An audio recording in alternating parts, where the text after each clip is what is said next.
வணக்கம். திமுகவுல மிகப்பெரிய ஒரு மாற்றம் நடக்க இருக்கிறது. அதை பத்தி தான் இந்த காணொலியில இப்ப நம்ம பார்க்க இருக்கிறோம். தமிழ்நாட்டினுடைய முன்னாள் முதலமைச்சர் திரு மு.க. ஸ்டாலின் அவர்கள் குளத்தூர் தொகுதியில தோல்வி அடைந்ததை தமிழ்நாட்டினுடைய மக்கள் யாருமே விரும்பல. அது ஒரு மிகப்பெரிய ஒரு சங்கடமான ஒரு நிகழ்வாக எல்லோரும், அது அண்ணா திமுக, திமுக, தாவேக அப்படிலாம் இல்லை, எல்லோரும் ஒரே மாதிரியான பேச்சு. என்ன, ஸ்டாலின் தோத்துடக்கூடாது அப்படின்றதுல எல்லார்கிட்டும் அந்த இது வருது, நம்ம அதை பார்க்க முடியும். ஓகே, ஒரு விதத்துல கெட்டதுலயும் ஒரு நல்லது அப்படின்னு சொல்லுவாங்கல்ல, அந்த மாதிரிதான் நம்ம அதை எடுத்துக்கணும். ஏன்னா அரசியல் புரிதல் இல்லாத, அரசியல் தெளிவு இல்லாத, அரசியல் பயிற்சியே இல்லாத, அரசியல்னா என்னன்னு தெரியாத ஒரு அரசியல் கட்சியினுடைய தலைவர் தான் விஜய். அவர் ஸ்கிரிப்ட் யாராவது எழுதி கொடுத்தா அந்த ஸ்கிரிப்டை வாசிக்கூடியவர், அவ்வளவுதான் அவருடைய நாலேஜ்.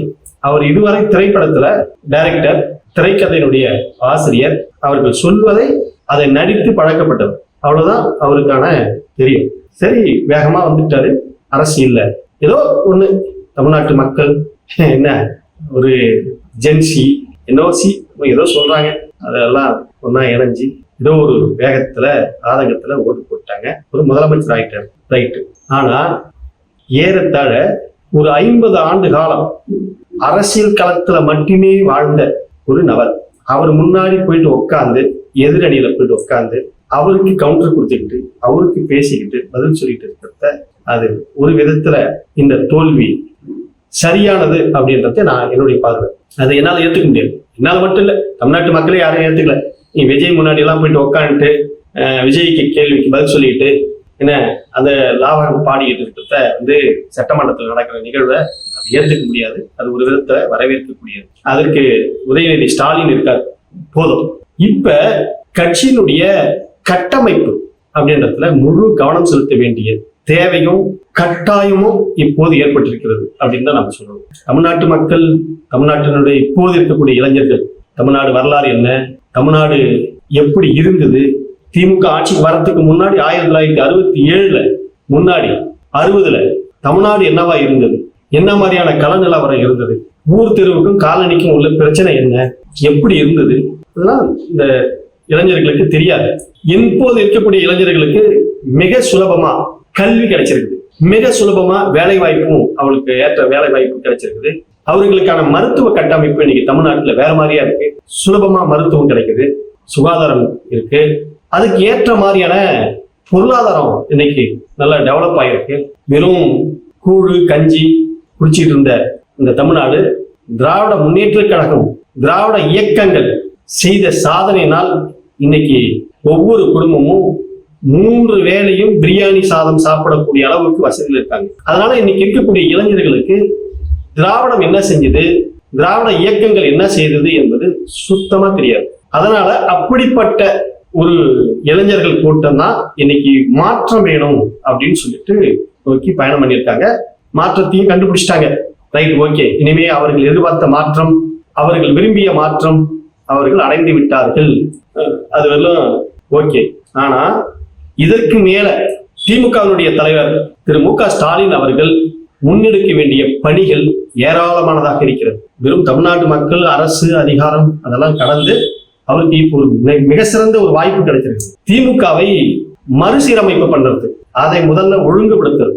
அது என்னவா இருக்கிறது, எல்லாமே ஒவ்வொரு மாவட்ட செயலாளரும் ஒரு குறுநில மன்னராக இருக்கிறார்கள். ஒவ்வொரு மாவட்ட செயலாளரும் ஒரு குறுநில மன்னர்கள். அவர்கள் யாரும் மக்களை போய் சந்திப்பதே கிடையாது. மக்களுக்கும் மாவட்ட செயலாளருக்கும் எந்த தொடர்பும் கிடையாது.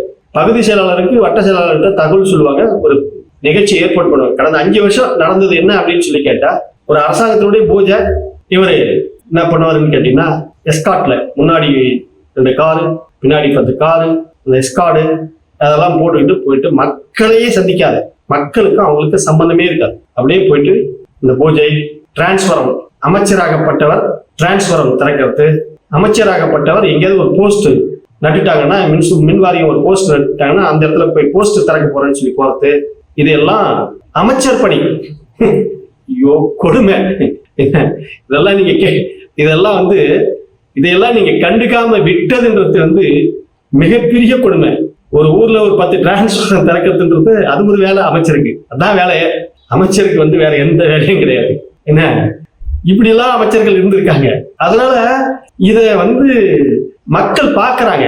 மக்கள் எல்லாம் இவங்க என்ன நினைச்சிட்டாங்கன்னு கேட்டீங்கன்னா, முட்டாளு, காசு கொடுத்தா ஓட்டு போட்டுருவான் அப்படின்ற மாதிரியான அந்த மனநிலைக்கு திமுகவில் இருக்கக்கூடிய சில மாவட்ட செயலாளர்கள், சில அமைச்சர்கள் நினைச்சிட்டாங்க. மக்களை முட்டாளுன்னு நினைக்கிறாங்க. அதுதான் மிகப்பெரிய அந்த மாவட்ட செயலாளர்கிட்ட இருக்கக்கூடிய குற்றம். தன்னை பிறவிலேயே நாங்க வந்து ஜமீன்தாரு அப்படின்னு நினைக்கிறாங்க. நாங்க பெரிய விட்டா மனஸ்தார் அப்படின்றது நினைக்கிறாங்க. மக்கள்கிட்ட இருந்து தூர தள்ளி நிற்கிறாங்க. நீங்க கொண்டுட்டு வந்த இந்த ஓரணியில் தமிழ்நாடு வெல்லும் இப்படிப்பட்ட திட்டங்கள் மூலமா தான் இந்த வட்ட செயலாளர் போறாங்க. எங்க மக்கள்கிட்ட கட்சியினுடைய நிர்வாகிகள் போறாங்க. ஆனா அந்த தொகுதியில் இருக்கக்கூடிய வெற்றி பெற்ற எம்எல்ஏ அந்த மக்களை போய் சந்திக்கிறது கிடையாது. நீங்க ஒரு மாவட்டத்துக்கு டார்கெட் கொடுத்துறீங்க, அல்லது ஒரு சட்டமன்ற தொகுதிக்கு டார்கெட் கொடுக்குறீங்க, எத்தனை பேர்த்த சந்திச்சேன், எத்தனை பேர்த்த பார்த்தோம் அப்படின்னு. ஓரணியில் தமிழ்நாடு வந்து சந்திச்சுட்டு பின்னாடி அந்த மக்கள்கிட்ட நீங்க சந்திச்சிருந்தா ஏன் உங்களுக்கு ஓட்டு போடாம போறாங்க? எவ்வளவு பெரிய திட்டம் அது, ஏன் அவங்க உங்களுக்கு ஓட்டு போடல? அப்படின்னா அந்த தொகுதியில் இருக்கக்கூடிய மக்கள் பிரதிநிதி என்னவாக இருக்காங்க? மிக மிக வருந்தத்தக்க கூடிய அளவுக்கு இருக்காங்க மக்கள் பிரதிநிதிகள். அது நிறைய பேசணும். முதல்ல தமிழ்நாடுனுடைய முன்னாள் முதலமைச்சர் மரியாதைக்குரிய மு.க. ஸ்டாலின் அவர்கள் செய்ய வேண்டிய பணிகள், முதலில் ஒரு மாற்றம் என்று நீங்க நினைத்தால், இந்த கட்சியில திமுகவுக்குள்ள ஒரு மாற்றத்தை ஏற்படுத்தணும், ஒரு மறுமலர்ச்சியை கொண்டுட்டு வரணும் அப்படின்னு நீங்க நினைச்சீங்கன்னா, முதல்ல செய்ய வேண்டியது மாற்றம் உங்களிடமிருந்து தொடங்க வேண்டும். அதுதான் நான் விரும்புறேன். உங்ககிட்ட இருந்து தொடங்கணும். திமுகவினுடைய முன்னாள் தலைவர் கலைஞர் அவர்கள் காலையில 4 மணிக்கு 5 மணிக்கெல்லாம் அறிவாலயம் வந்துருவார். அப்படி வாக்கிங் போயிட்டு திரும்ப வந்துருவார். வெற்றியே தோல்வி அதை பத்தி கவலைப்பட மாட்டார். தொண்டர்கள் கன்னியாகுமரியிலிருந்து சென்னை வருவான். வந்தானா கூட என்ன ஊரியான்னு சொல்லி கூப்பிட்டு கேட்பார். தலைவரை சந்திக்கிறோம் அப்படின்னு சொல்லி கேட்டா தலைவரை சந்திக்க முடியும். சந்திப்பதற்கான வாய்ப்புகள் கொடுத்தார். என்ன ஊர்ல இருந்து வரீங்க, என்ன பிரச்சனை, என்ன குறை அப்படின்னு சொல்லி கேட்டார். நீங்க அப்படி ஒரு சந்திப்பு நடத்தினா எனக்கு தெரியவே இல்லை. அறிவாலயத்துக்கு உள்ள வந்தா உங்களை பார்க்க முடியுமா அப்படின்றது தெரியவே இல்லை. எந்த தொண்டராலையும் கடந்த காலங்களில் உங்களை பார்க்கவே முடியல. அந்த நிலையை முதல்ல நீங்க மாற்றணும். கட்சிக்காரர்கள் கொண்டு வந்து கொடுக்கக்கூடிய கடிதங்களை, புகார்களை அதை வாங்கி படித்து அதுல இருந்து நீங்க விசாரணை வைக்கணும். அதுல இருந்துதான் உங்களால அந்த மாற்றத்தை முதல்ல வந்து நீங்க கொண்டுட்டு வர முடியும். முதல்ல அந்த மாற்றம் உங்களிடம் இருந்து தொடங்கணும். நீங்க 2வது மட்டத்தில் இருக்கக்கூடிய தலைவர்கள் இருக்காங்கல்ல, அவங்களை விட்டுட்டு வெளியில வரணும். அவர்கள் யாரும் மக்களை சந்திக்க விரும்பாதவர்கள். இந்த தேர்தலில் திமுக 59 தொகுதிகளில் வெற்றி பெற்றிருக்குன்னா அதுக்கு ஒரே ஒரு காரணம் நான் சொல்றது என்னன்னா, உங்களுடைய நிர்வாகத்துல, ஆட்சியில நீங்க செய்த சாதனைகள் மட்டுமே. எந்த எம்எல்ஏவுக்கும் அவர்களுக்கான ஓட் பேங்க் ஒண்ணுமே கிடையாது. அந்த சட்டமன்ற உறுப்பினர்கள், அந்த அமைச்சர்கள், நியமனம் பண்ண மேயர்கள் ஒருவருக்கும் அவங்களாலதான் கெட்ட பேரே. இந்த அமைச்சர்கள் உள்ளாட்சித்துறையில நுழைஞ்சு மேயர்களை செலக்ட் பண்ணது, கவுன்சிலர்களை செலக்ட் பண்ணது, இது அத்தனையுமே மிக தவறாக செலக்ட் பண்ண விதம். நீங்க ஒரு 15 மாநகராட்சியினுடைய மேயர்களை செலக்ட் பண்றதுல கூட நீங்க தலையிடல. ஒரு வட்ட செயலாளர் இருக்காருன்னா அந்த வட்ட செயலாளருக்கு ஒரு ஓட் பேங்க் இருக்கும். அதே மாதிரி ஒரு கவுன்சிலர் இருக்காருன்னா அந்த கவுன்சிலருக்கு ஒரு ஓட் பேங்க் இருக்கணும். அந்த கவுன்சிலர் சொன்னா இவங்க எல்லாம் ஓட்டு போடணும் அப்படின்ற இடத்துல அந்த கவுன்சிலர் இருக்கணும். நீங்க கவுன்சிலரையோ அல்லது வந்து மண்டல சேர்மேனையோ அல்லது மேயரையோ நீங்க தேர்வு பண்ணாம நீங்க அந்த மாவட்ட செயலாளர்கிட்ட பொறுப்பு ஒப்படைச்சிட்டீங்க, அமைச்சர்கிட்ட பொறுப்பு ஒப்படைச்சிட்டீங்க. அமைச்சர் என்ன பண்றாரு? அவர் வீட்டுக்கு காய்கறி வாங்கிட்டு வந்து கொடுக்குறவங்க, அவருக்கு கார் டிரைவரா இருக்கிறவங்க, இவனை செலக்ட் பண்ணா வாழ்நாள் முழுக்க தமக்கு அடிமையா இருப்பான் அப்படின்ற ஒரு நபரை, இவன் படிச்சிருக்கானா, ஒரு மேயருக்கு ஏதாவது எலிஜிபிள் இருக்கா, இவன் படிச்சிருக்கானா, படிக்காதவனா, என்ன அவங்ககிட்ட குவாலிஃபைடு இருக்கு, அல்லது அரசியல் புரிதல் இருக்கா, எதுவுமே இல்லை. ரைட், கையை கட்டி நிக்கிறானா, எனக்கு ரைட், காலம் முழுக்க அடிமையா இருப்பானா நம்ம கிட்ட, ரைட், நீதான் மேயர். இப்படி அப்ப அந்த மேயருக்குன்னு ஒரு ஓட் பேங்க் கிடையாது, அந்த மண்டல சேர்மேனுக்குன்னு ஒரு ஓட் பேங்க் கிடையாது. அப்ப ஓட் பேங்க் அப்படின்னு சொன்னா திமுகவுடைய பாரம்பரிய ஓட் பேங்க் இருக்கு பாரு, அது மட்டுமே. அதற்கு அடுத்தது தற்போது திமுக தலைவராக இருக்கக்கூடிய நீங்கள் செஞ்ச சாதனைகள், உங்க மேல வச்சிருக்கக்கூடிய அபிப்பிராயம், நல்ல மதிப்பு, அதுதான் திமுகவுடைய ஓட்டா வந்தது. அது மட்டுமே திமுகவுடைய ஓட்டு. மற்றபடி ஐயோ இந்த ஊர்ல சேகர் பாபு இருக்காரு, சேகர் பாபுக்காக ஓட்டு போடலாம், சேகர் பாபுக்காக எவனுமே ஓட்டு போட மாட்டான், ஒருத்தம் கூட ஓட்டு போட்டுதான் இப்ப தெரிஞ்சது, கண் கூட தெரிஞ்சது. இதான் ஒவ்வொரு அமைச்சருடைய நிலைமையும். அப்ப திமுகவுடைய தலைவர் அவர் பேரை சொல்லிதான் இங்க எல்லாமே இருக்கு, ஓட் பேங்கா இருக்கு. இன்னைக்கு மக்கள் பேசுறான், 1000 இருந்தாலும் தலைவர் மு.க. ஸ்டாலின் தோத்துடக்கூடாது அப்படின்னு மக்கள் சொல்றான். ஏன்னா அந்த அளவுக்கு உங்களுக்கு உங்க மேல நல்ல மதிப்பு இருக்குது, நல்ல மரியாதை இருக்குது. நீங்க அந்த அளவுக்கு மக்களுக்கு செஞ்சிருக்கிறீங்க. இது எல்லாம் நீங்க மாத்தணும் அப்படின்னு சொல்லி கேட்டீங்கன்னா, நீங்க நேரடியா தொண்டர்களை சந்திக்கக்கூடிய, கட்சியினுடைய கடைநிலை தொண்டர்களை சந்திக்கக்கூடிய அளவுக்கு நீங்க வரணும். கடந்த 5 வருஷத்துல கட்சியினுடைய நிர்வாகிகள் எந்த பலனும் அடையவில்லை, எந்த பலனும் அடையல.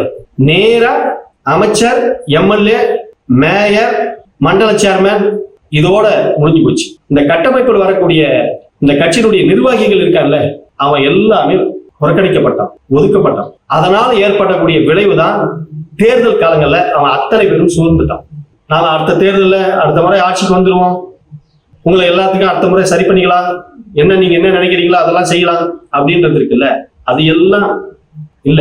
ஒவ்வொரு வீட்டில் இருக்கக்கூடிய பிள்ளைகளும் தகப்பனிடம் கேட்கிறார்கள். அப்பா திமுகவில் நிர்வாகியா இருக்காரு, மகன் கேட்கிறார், உங்களுக்கு என்ன இந்த கட்சி செஞ்சிருச்சு, என்ன இதுவரை செஞ்சிருக்குது அப்படின்னு சொல்லி அந்த கேள்வி கேட்கும்போது தகப்பனால், அந்த நிர்வாகியால் பதில் சொல்ல முடியல.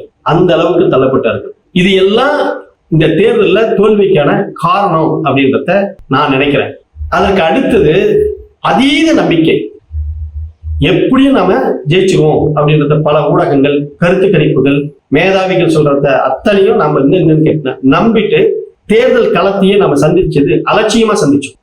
எப்படியும் மீண்டும் திமுக தான் ஆட்சி வரப்போகுது அப்படின்ற பரவலான அந்த பேச்சை, அந்த கருத்தை காலில் வாங்கிட்டு தேர்தல் சந்திப்பையும் நம்ம அலட்சியமா சந்திச்சோம். தேர்தலுக்கு முந்தைய 3 மாதங்களில் நாம் மிகப்பெரிய அலட்சியத்தில் இருந்தோம், அந்த கருத்து கணிப்புகளை நம்பி. இது எல்லாம் முழுமையா இந்த அலட்சியத்தால் ஏற்படக்கூடிய விளைவு என்னன்னு கேட்டீங்கன்னா, நிர்வாகிகளை நாம பூத் ஏஜென்ட் இருக்கான், ஐடி விங் இருக்கு, ஒவ்வொரு தொகுதிக்கும் ஐடி விங் இருக்கு. அந்த ஐடி விங்ல போட்ட நபர்கள்லாம் யாரு? அந்த ஐடி விங்கைக்கு திமுக செலக்ட் பண்ண அத்தனை நபர்களும் கடைசியாக தாவேகாவுக்கு தான் ஓட்டு போட்டாங்க. அவர்களை தக்க வச்சுக்கல. இவங்க ஐடி விங்ல செலக்ட் பண்ணது பூராமே வட்ட செயலாளர் செலக்ட் பண்ணதா இருக்கட்டும், பகுதி செயலாளர் செலக்ட் பண்ணதா இருக்கட்டும், நகர செயலாளர் செலக்ட் பண்ணதா இருக்கட்டும், ஒன்றிய செயலாளர் செலக்ட் பண்ணதா இருக்கட்டும், மாவட்ட செயலாளர் செலக்ட் பண்ணதா இருக்கட்டும், அத்தனையும் சும்மா. இப்ப ஐடி விங் பையன், அந்த பையனை கூப்பிடுப்பா, அவனை கூப்பிட்டு அங்க நிக்க வைப்பாரு, இன்னைக்கு வர சொல்லியிருக்காங்க, நீங்க கூப்பிட்டு இருக்காங்க, எல்லாமே நோட் புக்ல தான் இருக்குது, எல்லாமே நோட் புக்கில் தான் இருந்தது. அவனை தக்க வச்சுக்கிறதுக்கு ஒரு நாள் வருவான், ஒரு 500 ரூபா, அன்னைக்கு கூட அவனுக்கு 500 ரூபா கொடுத்து கூப்பிட்டு வர்றது, திரும்ப அவனை காணாம ஆக்கிறது. ஐடி விங்கினுடைய தொண்டர்களை நாம கையில வச்சிருந்தோமா? அவன் கட்சிக்காரனா? அவனுக்கு கட்சிக்கான வரலாறு நாம சொல்லி கொடுத்துருக்கிறோமா?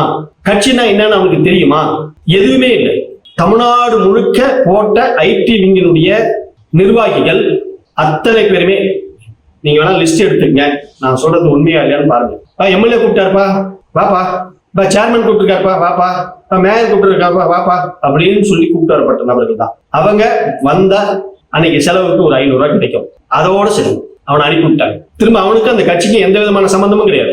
பூத் வாரியா நியமிக்கப்பட்ட பிஎல்ஓ இருக்காங்கல்ல, அவங்களுக்கு எல்லாம் தொகுதி வாரியா கண்டுக்கவே இல்லை.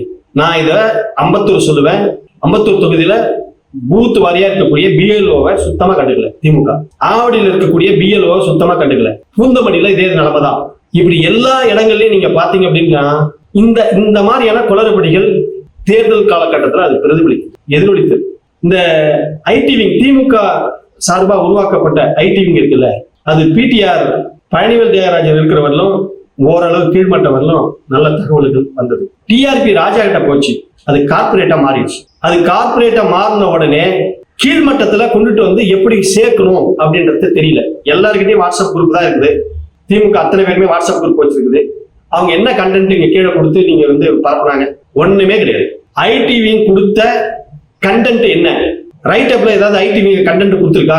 திமுகவுடைய சாதனைகளை பத்தி, திமுக என்ன செய்திருக்குதுன்றத பத்தி ஐடி விங்ல ஏதாவது கண்டென்ட் கொடுத்து இங்க கீழே இறக்கியிருக்காங்களா? கண்டென்ட் யாருக்கு கொடுத்தாங்க? கீழே இங்க வந்ததா? எனக்கு தெரிந்து திருவள்ளூர் மாவட்டத்துக்கு அந்த மாதிரியான கண்டென்ட் வந்ததா எனக்கு தெரியல. கண்டென்ட்னா என்னன்னே தெரியல. வெறும் போட்டோ வச்சு அமைச்சர் கலந்துக்கக்கூடிய அந்த ஃபங்க்ஷனுக்கு போனா போட்டோ எடுக்கிறது, வீடியோ எடுக்கிறது, அதை சமூக வலைதளத்துல பரப்புறது, இதுதான் கண்டென்ட்னு நினைச்சிட்டாங்க. நான் ஆவடி சாமு நாசர்கிட்ட கேட்கிறேன், கண்டென்ட் ரைட்டர்லாம் இருக்காங்களா? கண்டென்ட் எல்லாம் இருக்காங்க. என்கிட்ட ஆயிரக்கணக்கான கண்டென்ட் இருக்கு, நான் ஒரு கண்டென்ட் எடுத்து கொடுத்தேன்னா சும்மா பல்ஸ்ட் ஆயிடும் அப்படின்னாரு.